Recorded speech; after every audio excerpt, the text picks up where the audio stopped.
시원찬양대의 귀한 찬양 하나님께서 영광 중에 받아주신 줄로 믿습니다. 세상에 그 어떤 상황, 그 어떤 풍파가 있을지라도 세상 다른 것이 우리의 소망이 되는 것이 아니라 오직 우리의 주님께서 우리의 소망이 되시고 그 소망을 의지하고 날마다 믿음으로 승리하는 우리 모두가 되시기를 주님의 이름으로 축원합니다. 가을이라고 하는 계절 참 좋은 계절이죠. 사람들이 가을을 좋아하는 이유는 여러 가지 이유가 있을 겁니다. 가을이 왜 좋으세요? 이렇게 물어보면 단풍이 너무 예쁘지 않아요? 이렇게 말씀하시지요.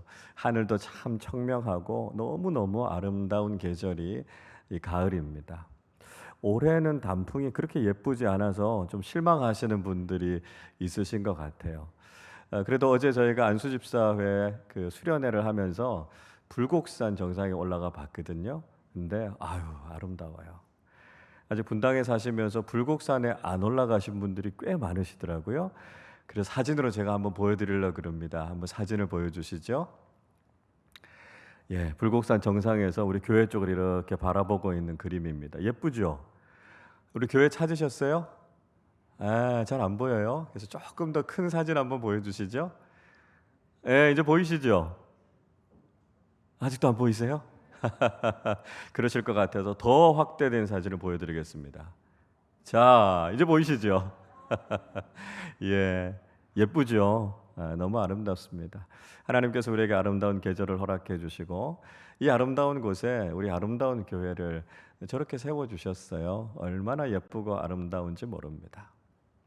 또 가을이 왜 좋습니까? 이렇게 여쭤보면 뭐니 해도 수확의 계절이지 않습니까? 가을에는 풍성한 열매가 있으니까요. 그 열매를 생각하면 우리의 마음이 좀 푸근해지고 가득 차는 느낌이 있어서 참 좋습니다.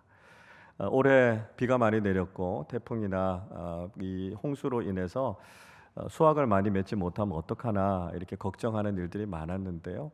그래도 차를 타고 한 5분 10분 이렇게 나가 보면 들판에 이렇게 오곡백과가 무르익어 가는 모습들을 보면 우리의 마음이 참 넉넉해지고 또 푸근해지는 것들을 경험하게 됩니다. 땅이 이렇게 풍성한 수확을 내고 있는 것처럼 우리 인생에서도 좋은 열매들이 많이 맺어졌으면 좋겠다, 그런 기대를 가지고 있는데 우리가 올 한 해 우리의 삶을 돌아보면 우리의 손에 들려 있는 것들이 별로 없는 것 같아서 참 안타까울 때가 많습니다. 경제적인 위기 또 여러 가지 침체로 인해서 우리의 삶이 많이 팍팍해져 버렸습니다. 일터와 생업에 어려움을 겪고 있는 우리 교우들 볼 때마다 좀 걱정스럽고 염려가 되고 안쓰러운 마음들이 참 많아요. 그러나 신실하신 하나님께서 사랑하는 교우들의 삶 속에 좋은 것들 채워주셔서 부족함 없이 부어주시는 하나님의 은혜가 늘 가득하시기를 주님의 이름으로 축복합니다. 신명기 8장 3절 4절에 보니까요, 이런 말씀이 있어요. 너를 낮추시며 너를 줄이게 하시며 또 너도 알지 못하며 내 조상들도 알지 못하던 만나를 내게 먹이신 것은 사람이 떡으로만 사는 것이 아니요 여호와의 입에서 나오는 모든 말씀으로 사는 줄을 내가 알게 하려 하심이니라. 이 40년 동안에 내 의복이 헤어지지 아니하였고 내 발이 부르트지 아니하였느니라 말씀하고 있습니다. 이스라엘 백성들이 광야 40년의 길을 걸어가는 동안 하나님께서 이스라엘 백성들이 알지 못하는 만나를 양식으로 먹이셨다라고 말씀하고 있습니다. 그 옷이 헤어지지 않았고요, 발이 부르트지 않아서 하나님께서 40년 동안 그들을 잘 지켜주시고 인도해 주신 거죠. 지금 우리의 인생도 광야처럼 참 척박하고 어려운 삶을 살아가고 있지만 하나님께서 우리가 알지 못하는 방식으로 우리를 먹이시고 우리를 지키시고 보호해 주셔서 하나님의 은혜를 누리게 하실 줄로 믿습니다. 그 신실하신 하나님 믿고 날마다 믿음으로 감사하는 우리 모두의 삶이 되실 수 있기를 바랍니다. 우리의 외적인 상황 또 경제적인 여건, 사실 그보다 더 심각한 것은 우리의 영적인 삶이 아닐까, 그런 생각을 하게 됩니다. 우리가 영적으로 풍성한 열매를 맺으면서 살아가고 있나, 우리 신앙생활을 한번 돌아봐야 할 필요가 있는 것이죠.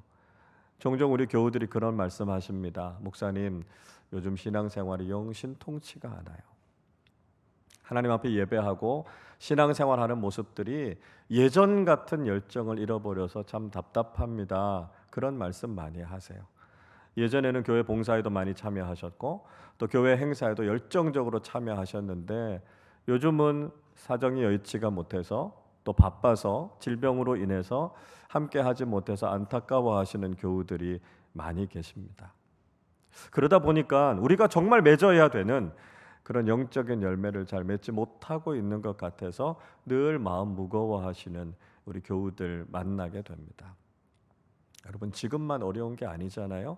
과거에도 우리가 어려운 시간들을 많이 겪었는데 우리가 그거 너끈하게 잘 이겨내고 여기까지 오지 않으셨습니까? 우리가 다시 한번 이런 믿음의 열정을 회복해야 되겠고요. 하나님 앞에 더 아름다운 믿음의 열매들을 맺어가야 되겠습니다. 이제 2022년이 2달 남았습니다. 우리가 지나온 시간들은 다 내려놓고 앞으로 남아있는 2달, 우리가 더 풍성하고 아름다운 믿음의 열매를 맺어가기 위해서 우리에게 주어져 있는 신앙생활에 열심을 다하는 우리 모두가 되실 수 있기를 바랍니다. 우리가 나무를 심으면 열매를 기대하는 거 당연하지 않습니까? 그게 우리의 마음이기도 하고요. 예수님의 마음이기도 한 것 같아요. 예수님께서 이른 아침에 예루살렘 성으로 들어가셨습니다. 근데 아침에 예수님께서 굉장히 배가 고프셨어요. 길 가다가 무화과 나무를 보셨는데 그 무화과 나무에서 열매를 좀 얻을 수 있을까? 예수님께서 기대하셨습니다. 근데 아무리 그 무화과 나무를 살펴봐도 그 무화과 나무에는 열매가 없었습니다. 그래서 예수님께서 그 무화과 나무를 책망하시고 저주하셨죠. 그래서 그 무화과 나무가 말라서 죽었다, 이렇게 말씀하고 있습니다. 그런데 마가복음 11장 13절 하반절의 말씀에 보면 이는 무화과의 때가 아님이라, 이렇게 말씀하고 있습니다. 아니, 그러니까 무화과가 열매를 맺을 때도 아닌데요, 괜히 예수님이 심통이 나서 무화과 나무를 저주해서 말라 죽여버리신 게 아닌가, 그런 생각을 할 수도 있습니다. 여러분, 무화과 나무는요 1년에 4번 내지는 5번 정도 열매를 맺습니다. 그래서 무화과 나무가 처음 맺는 열매를 가리켜서 히브리어로 파게라고 합니다. 그리고 난 이후에 제대로 된 열매를 계속해서 맺게 되는데요, 그 열매를 가리켜서 테에나라고 이야기합니다. 그러니까 아직 무화과의 때가 아니다라고 하는 것은요, 좋은 열매, 상품성이 있는 테에나라고 하는 열매를 맺을 때는 아니지만 그래도 파게라는 처음 열매는 맺었어야 했다라고 하는 것입니다.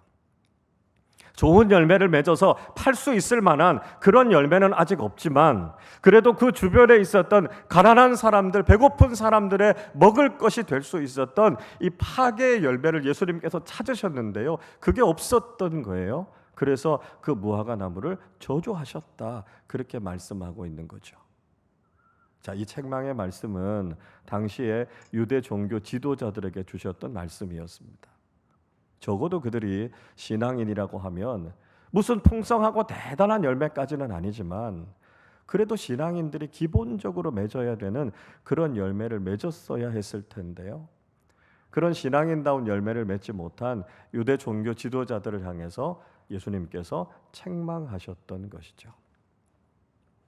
구약의 미가 선지자도 미가서 7장 1절에서 이렇게 말씀합니다. 재앙이로다 나여 나는 여름 과일을 딴 후와 포도를 거둔 후 같아서 먹을 포도송이가 없으며 내 마음에 사모하는 처음 익은 무화과가 없도다, 그렇게 이야기합니다. 미가 선지자가 이스라엘 백성들을 향해서 이야기하고 있죠. 먹을 포도송이가 없고요, 처음 익은 무화과 파게가 없었다라고 하는 것을 책망하고 있습니다.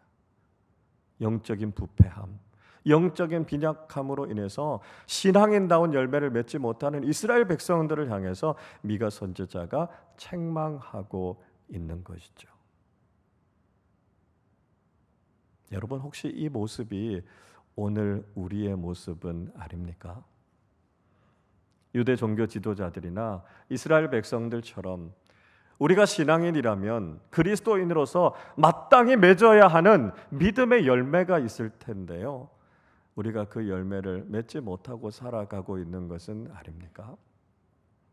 주님께서 우리에게 많은 사랑과 은혜를 베풀어 주셔서 믿음의 사람이라면 마땅히 이런 열매를 맺기를 기대하고 계시는데 우리는 좋은 믿음의 열매를 맺지 못해서 주님을 실망스럽게 해드리고 있지는 않습니까? 여러분, 우리가 어떻게 풍성한 믿음의 열매를 맺을 수 있을까요? 어떻게 하면 우리가 풍성한 열매를 맺는 영적인 가을, 이 추수의 계절을 기쁨으로 맞이할 수 있겠습니까? 사도 바울은 오늘 디도서 마지막 말씀을 통해서 디도에게 마지막 말을 전하고 있습니다. 바울이 디도에게요, 동역자들을 보내주겠다, 그렇게 이야기하고 있습니다. 12절의 말씀을 보십시오. 내가 아데마나 두기고를 내게 보내리니 그때에 내가 급히 니고볼리로 내게 오라. 내가 거기서 겨울을 지내기로 작정하였노라 말씀하고 있습니다. 바울은 그레데에 아데마나 또는 두기고 두 사람 중에 한 사람을 보내겠다, 그렇게 이야기하고 있습니다. 아데마라고 하는 사람, 이 디도서에만 나옵니다. 그래서 어떤 인물인지 정확하게 잘 알 수는 없어요. 그러나 전승에 따르면 예수님의 70제자 중에 한 사람이었고요. 이 사람이 루스드라까지 가서 루스드라의 대주교가 된 사람이었다, 이렇게 보고 있습니다. 또 한 사람, 두기고라는 사람이 나오는데요. 상대적으로 우리에게 잘 알려져 있는 사람이죠. 이 두기고라고 하는 사람은 소아시아 출신인데요. 바울의 옥중서신, 에베소서, 빌립보서, 골로새서, 빌레몬서, 이 옥중서신을 아시아에 있는 교회들에 전하기 위해서 오네시모와 함께 가서 편지를 전했던 사람이 바로 이 두기고라고 하는 사람입니다. 에베소서 6장 21절에 보면 이렇게 말씀하고 있습니다. 나의 사정 곧 내가 무엇을 하는지 너희에게도 알리려 하노니 사랑을 받은 형제요 주 안에서 진실한 일꾼인 두기고가 모든 일을 너희에게 알리리라, 이렇게 말씀하고 있습니다. 그러니까 지금 바울은 로마의 감옥에 갇혀 있는데요. 바울이 지금 어떤 상황에 있는지, 그곳에서도 어떻게 복음의 사역들이 일어나고 있는지를 그 편지를 가지고 전해주기 위해서 에베소까지 갔던 사람이 바로 이 두기고였다. 그렇게 신실하고 믿음직한 일꾼이었다, 그렇게 이야기하고 있습니다. 자, 그러면 바울이 그레데에 이 아데마와 두기고 중에 누구를 보냈을까요? 정확하게 알기는 어렵습니다만 추측할 수 있는 내용이 성경 속에 나옵니다. 디모데후서 4장 12절은 이렇게 말씀해요. 두기고는 에베소에 보내었노라, 이렇게 말씀합니다. 자, 두기고는 에베소로 보냈어요. 에베소는요, 디모데가 목회하고 있는 곳이었습니다. 그러니까 아마도 두기고는 이 디모데의 후임자로 거기에 보냈을 것이고요. 나머지 한 사람, 아데마를 그레데에 보냈을 것이다 라고 하는 것을 추측할 수 있는 것이죠. 자, 그런데 중요한 것, 바울이 왜 이 두 사람 중에 한 사람을 그레데로 보내려고 했을까요? 아마도 그 이유는 디도를 뒤이어서 그 사역을 이어갈 수 있는 후임자가 필요했기 때문일 것이었습니다. 디도는요, 그레데에서 굉장히 열심히 사역했습니다. 그러나 혼자서 그 사역을 다 감당하기는 너무 힘들었던 거죠. 그레데가 영적으로 아주 미성숙한 곳이었고요. 그곳에서 열정을 다해서 사역을 했지만 아마 디도도 많이 지쳤을 것입니다. 그래서 바울이 동역자, 후임자를 그에게 보내준 거죠. 그래서 그동안 수고했던 디도에게는 영적인 쉼과 재충전의 기회를 갖게 한 것이고요. 그리고 디도가 그레데에서 했던 그 모든 사역들을 계속해서 이어갈 수 있도록 후임자를 그곳에 보냈던 것입니다. 오늘날 교회도 마찬가지 아닙니까? 한 사람이 혼자서 일할 수 없어요. 그리고 그 일을 계속해서 할 수 없지 않습니까? 그래서 우리 교회도 2년에 한 번씩 사역을 전체적으로 재조정을 합니다. 그동안 수고하셨던 분들에게는 쉬고 다시 한번 재충전할 수 있는 기회를 드리고요. 또 새로운 일꾼들을 세워서 그 사역들을 계속해서 이어가게 하는 것이죠. 그래서 쉼을 통해 새 힘을 얻을 수 있도록, 그리고 교회가 하는 사역들을 더 지속적으로 계속할 수 있도록 배려하고 있습니다. 자, 그리고 바울은 디도에게 니고볼리로 오라, 그렇게 이야기하고 있습니다. 이 니고볼리라고 하는 도시, 승리의 도시라고 하는 뜻입니다. 이 두 단어가 합쳐진 건데요. 니케, 승리의 여신이 니케잖아요. 여기서부터 나이키라고 하는 상표가 나왔다고 하지 않습니까? 이 승리라고 하는 뜻의 니케라고 하는 말과 도시라고 하는 폴리스라는 말이 합쳐져서 니고볼리, 승리의 도시가 됐습니다. 자, 이 이름이 붙여지게 된 것은요, 로마의 초대 황제였던 옥타비아누스가 주전 31년에 악티움 해전을 치르게 됩니다. 그 전쟁에서 자신의 정적이었던 안토니우스와 클레오파트라를 이기고 승리하게 되죠. 그래서 붙여진 이름이 바로 이 니고볼리라고 하는 이름입니다. 위치상으로는 아테네에서부터 북서쪽으로 한 200마일 정도 높은 곳에 있었고요. 굉장히 따뜻한 도시여서 겨울을 보내기 참 좋은 도시였다고 합니다. 그리고 굉장히 발달한 해안 도시였고요. 사람들이 많이 모여 있었습니다. 사람들이 많이 모여 있으면 바울은 늘 뭘 했죠? 복음을 전했죠. 복음을 전하기 아주 이상적인 도시가 이 도시였고요. 그리고 항구 도시였기 때문에 앞으로 바울이 스페인까지 가서 복음을 전하는 데 있어서도 교두보로서 아주 중요한 도시가 이 니고볼리라는 도시였습니다. 그래서 남쪽 그레데에 있는 디도를 불러 올려서 니고볼리로 오게 한 거죠. 그래서 앞으로 우리가 복음 사역을 어떻게 해야 될까? 디도와 같이 의논하고 싶은 마음도 있었습니다. 그리고 이제 바울이 노년이 됐는데요. 이젠 마지막이 될지도 모르잖아요. 동역자 디도와 만나서 영적인 교제를 깊이 나누고 주님이 각자 보내시는 사역의 현장으로 가서 죽기까지 충성하면서 사역할 수 있도록 했던 것이죠. 그래서 디모데후서 4장 10절에서 이렇게 말씀합니다. 데마는 이 세상을 사랑하여 나를 버리고 데살로니가로 갔고 그레스게는 갈라디아로 디도는 달마디아로 갔고 그렇게 이야기합니다. 자, 그래서 바울이 그레데 섬에 있었던 디도를 불러서 니고볼리에서 같이 만나서 영적인 교제를 나눕니다. 그리고 바울은 스페인으로 갔고요. 그리고 이 디도는 더 북쪽 지역에 있는 달마디아로 보내서 계속해서 사역을 하게 했던 것이죠. 바울이 그레데를 위해서 디도를 위해서 그레데의 동역자들을 보냈고요. 그리고 또 디도를 불러서 니고볼리로 오게 했던 이유가 무엇이었을까요? 이것이 우리에게 시사해 주고 있는 것이 무엇이겠습니까? 주님의 일은요, 혼자서 하는 것이 아니라 동역자들과 함께 해야 된다는 것이고요. 주님께서 우리를 세워주신 그 자리에서 우리에게 맡겨주신 일에 충성을 다해야 한다는 것입니다. 주님의 사역은 계속되어져야 하고요. 그 일이 이루어지기 위해서는 이런 동역자들이 필요하다는 것이죠. 여러분 마찬가지입니다. 주님의 일을요, 나 혼자 다 할 수 없고요. 나 혼자 다 해야 된다. 이렇게 고집을 부려서도 안 된다는 것이죠. 내가 시작하지만 다른 사람들이 끝마칠 수도 있고요. 우리가 함께 동역함을 통해서 이 일들을 더 풍성하고 아름답게 세워가야 된다라고 하는 것을 이야기하고 있습니다. 그래서 우리가 이 일들을 통해서 함께 주님을 섬기고 그것을 통해서 더 아름답게 교회를 세워나가는 일을 계속해서 해나가야 된다라고 하는 것을 보여주고 있습니다. 바울은 그뿐만이 아니라 또 다른 동역자들을 보내겠다 그렇게 이야기하고 있죠. 13절을 보십시오.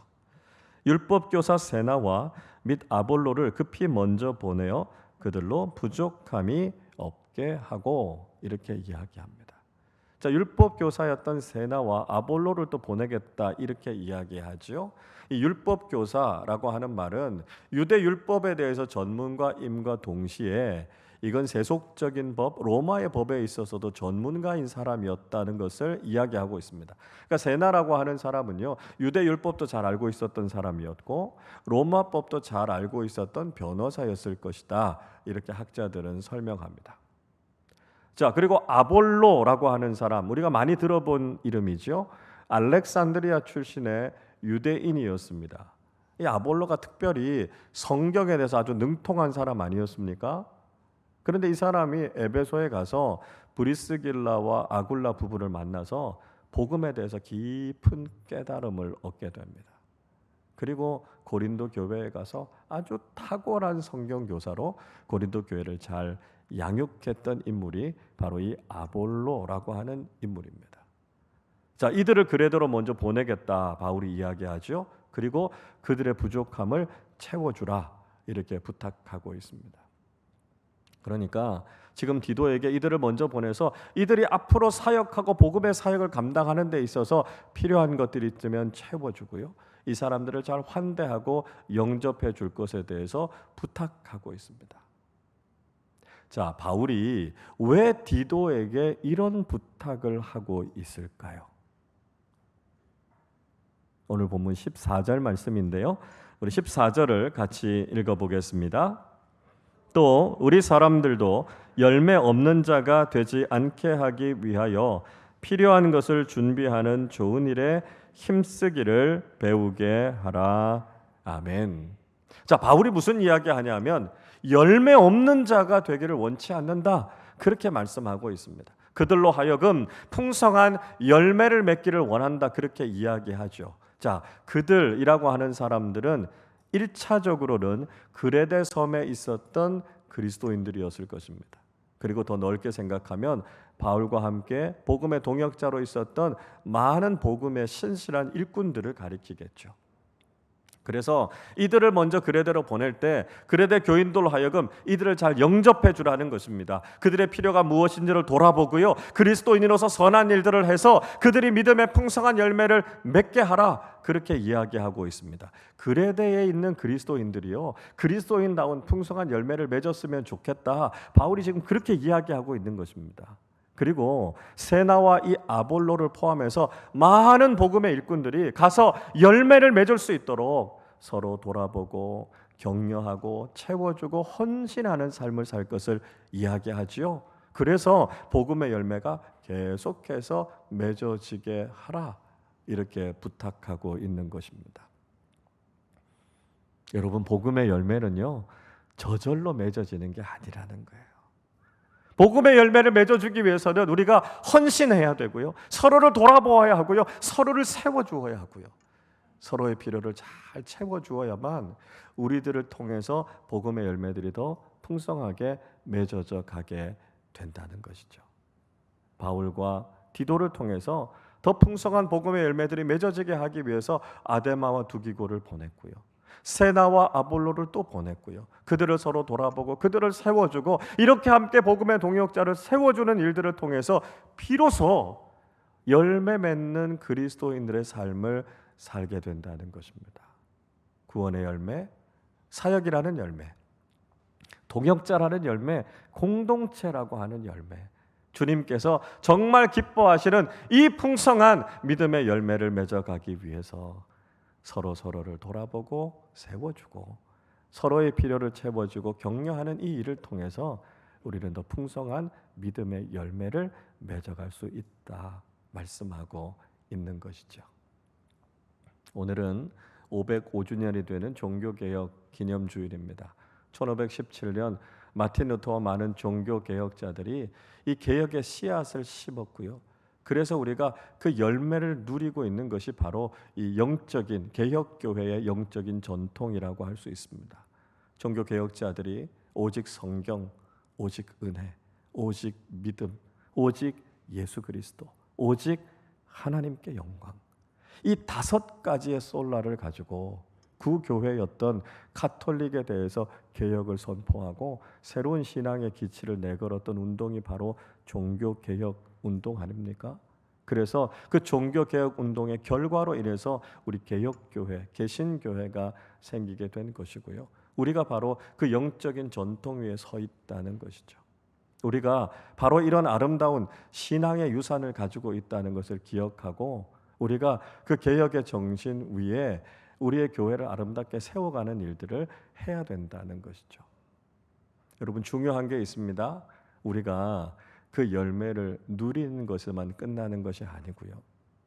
우리가 앞으로 더 풍성한 열매를 계속해서 이어가야 한다는 것입니다. 그렇게 하기 위해서는 우리가 씨앗을 다시 심는 헌신이 필요하다는 것이죠.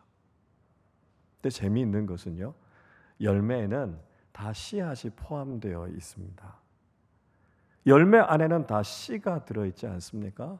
그래서 그것은 열매임과 동시에 새로운 시작을 의미하는 씨앗이 된다는 걸 깨닫게 되죠. 그래서 우리가 단지 열매만 누리는 것이 아니라 그 열매를 다시 씨앗으로 믿음으로 심기 시작할 때 거기에서부터 더 풍성한 열매가 맺어지게 된다라고 하는 것을 우리는 깨닫게 된다는 것입니다.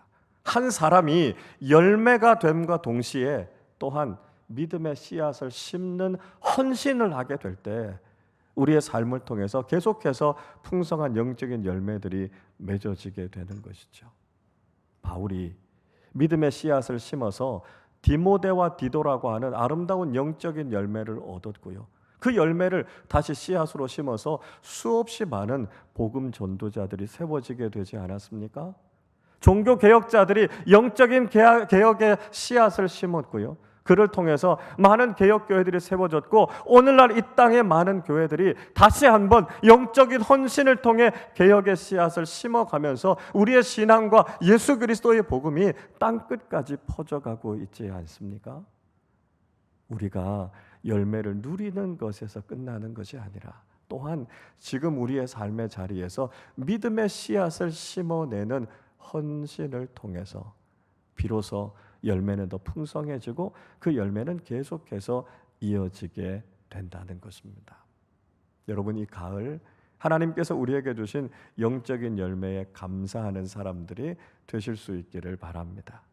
참 팍팍하고 어려운 상황 속에서도 하나님께서 우리에게 풍성한 영적인 열매를 허락해 주셨습니다. 우리는 올 한 해 아름다운 큐티 대행진을 시작했고요. 오늘로 그 대단원의 막을 내리게 됩니다. 참 감사한 것은 우리 교우들 한 분 한 분이 말씀 묵상하는 거룩한 습관을 통해서 하나님의 말씀의 은혜를 풍성하게 나누고 계시는 모습들 보면 얼마나 기쁜지 모릅니다. 우리 교우들이 만나면 묵상하셨던 말씀의 은혜를 나누고 있어요. 그래서 우리 교회가 명실상부하게 이제 큐티를 생활화하는 교회가 됐구나, 그런 마음이 들어서 하나님께 참 감사하고 있습니다. 그런데요, 하나님께서 거기에서 멈추면 안 된다, 그런 마음을 주셨습니다. 이 영적인 열매를 더 풍성하게 맺어가야 된다, 그런 마음을 주셨어요. 기도하는 가운데 어떻게 하면 좋을까 하는데 하나님께서 주신 건 이 큐티 나눔 방을 통해서 이걸 좀 더 풍성하게 나누면 좋겠다, 그런 마음을 주셨습니다. 자, 큐티 나눔 방 우리가 어떻게 만들까요? 여러분 주보 안에 제가 간지를 넣어드렸습니다. 한번 보시면 좋겠습니다. 큐티 나눔 방을 이렇게 만드십시오 하는 건데요, 5가지를 정하시면 되겠습니다. 나눔 방 이름을 정하시고요, 리더의 이름을 정하시고, 참여자 이름 정하시고, 요일 시간 정하시고, 장소를 정하시는 겁니다. 나눔 방 이름 자유롭게 정하시면 됩니다. 가족들이 같이 모이셨으면 아르민의 가족 이렇게 하시면 되고요. 작은 교회가 모이셨으면 몇 작은 교회 이렇게 하시면 됩니다.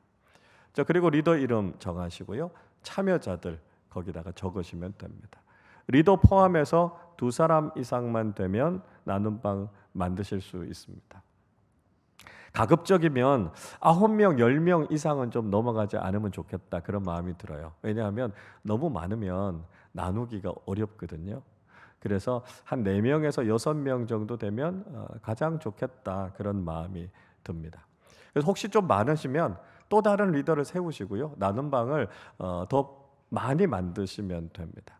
그래서 가족들하고도 나눔방을 만드시고요, 우리 작은 교회 식구들하고도 같이 만드시고요, 우리 찬양대 또 교사 이렇게 해서 만드시면 되겠습니다. 우리 찬양대는 뭐 파트별로도 만드실 수 있겠고요.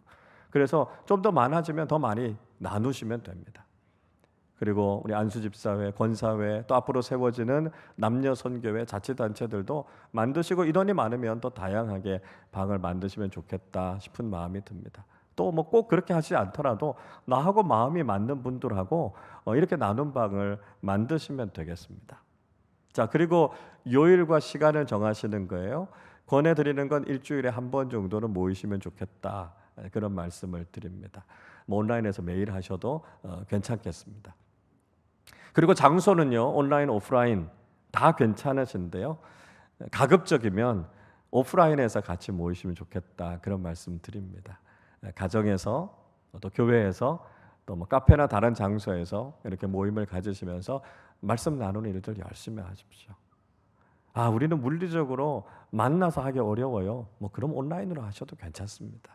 그래서 우리가 개인적으로 말씀 묵상하셨던 일들을 우리가 좀 더 풍성하게 나눔방 공동체를 통해서 나누실 수 있도록 나눔방을 만드시면 좋겠다, 그런 마음이 듭니다. 나눔방 만드시면 우리 교육자실로 꼭 말씀해 주시면 저희가 도와드리고 또 지원해 드리고 같이 기도하고 관리해 드리도록 하겠습니다. 그래서 그런 마음이 있어요.